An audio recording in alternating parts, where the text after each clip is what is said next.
دمِ دیرینہ۔ تم تو بڑے نڈر تھے، تم ماں باپ سے بھی نہیں ڈرتے تھے، تم کسی ناگہانی آفت سے کبھی خوفزدہ نہیں تھے، تم بڑے حوصلے والے تھے، مگر آج تم اپنے سائے سے ڈر رہے ہو، تم اپنی اولاد سے خوفزدہ ہو۔ تمہارے بچوں نے تمہیں کس اذیت سے گزارا ہے۔ بے خوف دل میں خوف کا پیدا ہونا عجب ہے، یہ بڑا انتشار ہے۔ بزرگ سے کی گئی گستاخیوں کی سزا گستاخ بچوں کی شکل میں ملتی ہے۔ بے ادب اور گستاخ اولاد والدین کو رضا رضا کر دیتی ہے۔ میرے دوست، والدین کی روحوں سے معافی مانگو تاکہ تمہارے بچے تمہاری عاقبت اور عبرت نہ بنے۔ جس نے والدین کا ادب کیا اس کی اولاد مؤدب ہوگی۔ آج تمہارے پاس پیسہ ہے لیکن غریبی کا ڈر بھی ہے۔ کل تک تم غریب تھے، تمہیں ڈر نہیں تھا۔ تم نے کبھی سوچا یہ سب کیا ہے؟ دولت جمع کرنے والا، اسے گننے والا، اس سے محبت کرنے والا کبھی سکھی نہیں ہوتا۔ دولت کی آرزو میں غریبی کا ڈر ہے۔ غریب کو غریب ہونے کا ڈر نہیں ہوتا، اس کو امید ہوتی ہے کہ کبھی بھلے دن آئیں گے۔ امیر آدمی کو ڈر ہوتا ہے کہ کبھی برے دن نہ آ جائیں۔ تمہارے بزرگوں کے پاس پیسہ کم تھا، سکون زیادہ تھا۔ تمہارے پاس پیسہ زیادہ ہے، سکون نہیں ہے۔ شاید سکون امیر ہونے کی آرزو سے نجات پانے ہی میں ملتا ہے۔ تم نے اس بات کو اچھی طرح سمجھ لیا ہوگا کہ دولت کبھی کسی کو سکون نہیں دیتی۔ دولت کی افادیت ہی پیسے خرچ کرنے میں ہے اور خرچ کرنے سے یہ کم ہو جاتی ہے۔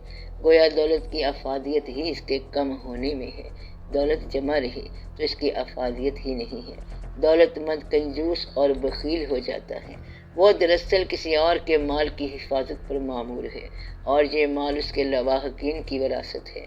دولت کی تمنا، اس کا حصول، اس کا ارتکاز، سب انتشار کے ابواب ہیں۔ یہ ضروری نہیں کہ غریب سکون میں ہو، لیکن یہ ضروری ہے کہ دولت مند سکون سے محروم ہوگا۔ ہمدم اپنی کمائی، جائز اور ناجائز کمائی، محروم انسانوں تک پہنچا کر اپنے لیے سکون کا اہتمام کرو۔ اگر تمنا حاصل سے زیادہ ہو تو اس طرح پیدا ہوگا، انتشار ہوگا، اور اگر حاصل تمنا سے زیادہ ہو تو سکون کا باعث بنے گا۔ کم آرزو والے انسان مطمئن رہتے ہیں۔ تم محبت بھی کرتے ہو، انسانوں سے نہیں، اشیاء سے۔ تمہیں کثرت عزیز ہے۔ تم آلائش سے، آرائش سے، آسائش سے، زیبائش سے اور نمائش سے محبت کرتے ہو۔ تم فطری جذبات سے محروم ہو چکے ہو۔ تم اپنے مکان کو ہی سجاتے رہتے ہو، اس میں فانوس روشن کرتے ہو، اس میں چراغاں کرتے ہو، مگر تمہارے دل کی دنیا میں چراغاں نہیں ہے۔ مکان جگمگا رہے ہیں اور دل بجھے ہوئے۔ باہر کا چراغاں دل کا اندھیرا دور نہیں کر سکتا۔ یہ روشنیاں کیا ہیں جبکہ اتنا اندھیرا ہے؟ یہ محفلیں کیا ہیں جبکہ روح کے اندر تنہائی چیختی رہتی ہے؟ یہ انتشار کیا ہے؟ سب منتشر ہیں۔ ایک دوسرے کے پاس رہنے والے ایک دوسرے سے نا آشنا کیوں ہیں؟ کیا کوئی کسی کو نہیں جانتا؟ کیا کوئی کسی کے دل کے قریب نہیں؟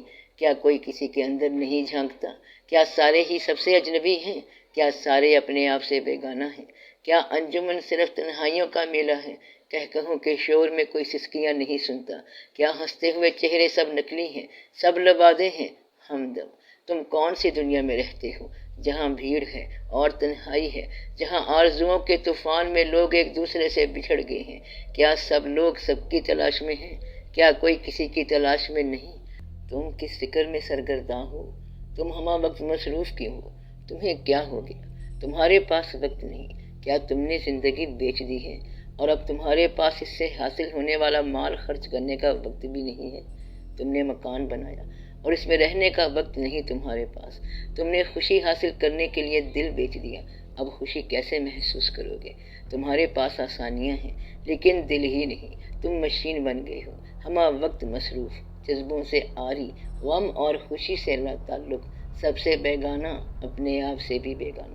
یہ کیا انتشار ہے؟ یہ کس جرم کی سزا ہے؟ بے کیف زندگی، بے جان حرکات، بے سمت سفر، بے معنی تگ و دو، بے نام منزلیں، بے امام مسافرت، بے حضور قلوب، بے نور دیدے، بے شعور الجھنیں، بے سبب اندیشے، بے وجہ دھڑکے، بے نصیب کوششیں اور بے لگام وحشتیں۔ یہ دنیا کہاں جا رہی ہے؟ کچھ تم ہی بتاؤ، یہ سب لوگ کہاں سے آ رہے ہیں، کدھر کو جا رہے ہیں؟ آوازیں ہی آوازیں ہیں اور کچھ سنائی نہیں دیتا، بھیڑ ہی بھیڑ ہے اور کچھ دکھائی نہیں دیتا، آنا اور جانا، جانا اور آنا، یہ سب کیوں ہے؟ انسان کماتا ہے تاکہ زندہ رہے اور زندہ رہتا ہے تاکہ کماتا رہے، یہ کیا ہے؟ تم اس جہانی رنگ و بو میں کیسے گزر کر رہے ہو؟ تم نے شاید سوچنا چھوڑ دیا، اچھا کیا۔ سوچنا بہت بڑی بیماری ہے، ایسی بیماری جس کا علاج نہیں ہے۔ سوچنے والے کو کبھی رات کو سورج نظر آتا ہے، کبھی دن کو تارے نظر آتے ہیں، وہ ہر شے کو ایک اور زاویے سے دیکھتا ہے۔ سوچنے والا الفاظ کے معنی ہی نہیں، معنی کے چہرے بھی دیکھتا ہے، اور پھر ان چہروں سے محو کلام ہوتا ہے۔ چہرے کے معنی اور معنی کے چہرے، عجب بات ہے، لیکن یہ کوئی بات نہیں۔ سوچنے والوں کی دنیا دنیا والوں کی سوچ سے الگ ہے۔ سوچنا اور ہر وقت سوچنا ہلاکت ہے۔ تم نے اچھا کیا کہ تم سوچ سے نکل گئے، اب تم عمل ہی عمل ہو، بے وجہ اور بے نتیجہ عمل، لیکن تم مصروف ہو۔ شاید تم مصروف رہنے کو کامیابی سمجھتے ہو، مصروف، ہمہ وقت مصروف، مشین کی طرح، دریا کی طرح، چیونٹی کی طرح، گردش افلاک اور گردش حالات کی طرح۔ تم سوچ میں وقت ضائع نہیں کر سکتے، کیونکہ وقت قیمتی ہے اور اس کی قیمت تم وصول کر چکے ہو۔ تمہیں حرکت دینے والی طاقت کا نام ضرورت ہے، اور ضرورت کا پجاری کثرت پرست ہوتا ہے۔ کثرت پرست کو سوچ، تدبر اور فکر مل ہی نہیں سکتے۔ تم جس دنیا میں ہو اس میں وہی کچھ ہے جو ہے، لیکن کبھی کبھی جب ضرورت ساتھ چھوڑ دے اور عمل کی قدرت نہ رہے تو اس بات پر غور کرنا کہ یہ سب کس کے لیے؟ اگر یہ سب کچھ اس لیے اکٹھا کیا ہے کہ اسے چھوڑ دیا جائے تو اکٹھا کرنے کا فائدہ، اور یہ ممکن ہی نہیں کہ اسے نہ چھوڑا جائے۔ یہ عجیب بات ہے کہ محنت کی عادت قائم رہے بھی تو انسان کی طاقت کم ہونا شروع ہو جاتی ہے۔ اس کا سفر جاری رہتا ہے لیکن سفر کی رفتار مدھم ہو جاتی ہے۔ آنکھیں محفوظ رہتی ہیں لیکن بینائی غیر محفوظ ہے۔ اس کا آنگن پھولوں سے بھرا ہوتا ہے لیکن وہ رنگوں اور خوشبوؤں کے طلسمات سے لطف اندوز ہونا بھول چکا ہوتا ہے۔ اس کے دسترخوان کشادہ ہوتے جاتے ہیں لیکن اس کا ذائقہ ختم ہو چکا ہوتا ہے۔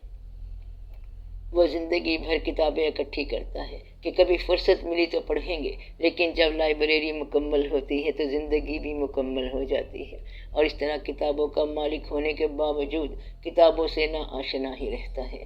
ہمدم، زندگی بڑی طویل ہے لیکن زندگی بڑی مختصر بھی ہے۔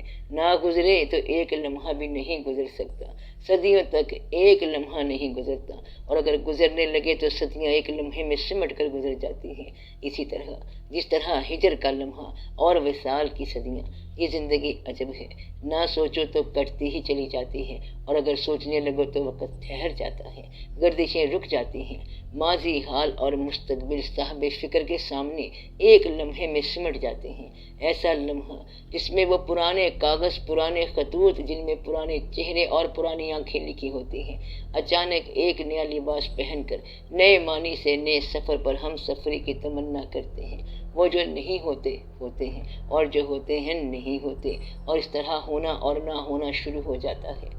ہمدم، یہ سب سوچ کے طلسمات ہیں، فکر کے کرشمے ہیں، تمہاری دنیا سے دور، تمہارے جہاں سے الگ، تمہارے زمانے میں، لیکن تمہارے زمانے سے باہر، تمہارے شب و روز میں حاصل اور محرومی ہے، لیکن صاحبان فکر کے ہاں نہ سود ہے نہ زیاں ہے، وہاں مسلسل خرچ ہے، مستقل تپش ہے، مدام آتش۔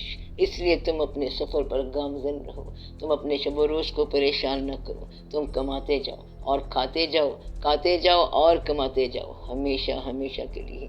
تمہارے آنگن میں پھول کھلیں، تمہارے مکانوں میں چراغاں رہے، تمہارے شہروں میں میلے قائم رہیں، اور تمہارا دل کی بات بس دل ہی میں رہنے دو۔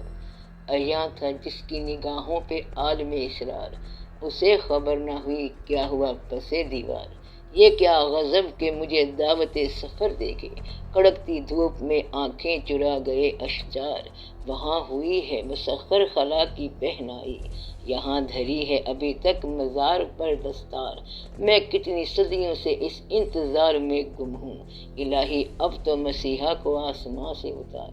وہ جس نے توڑ دیا جام آرزو واسط، اسی کے نام سے منسوب ہیں میرے اشعار۔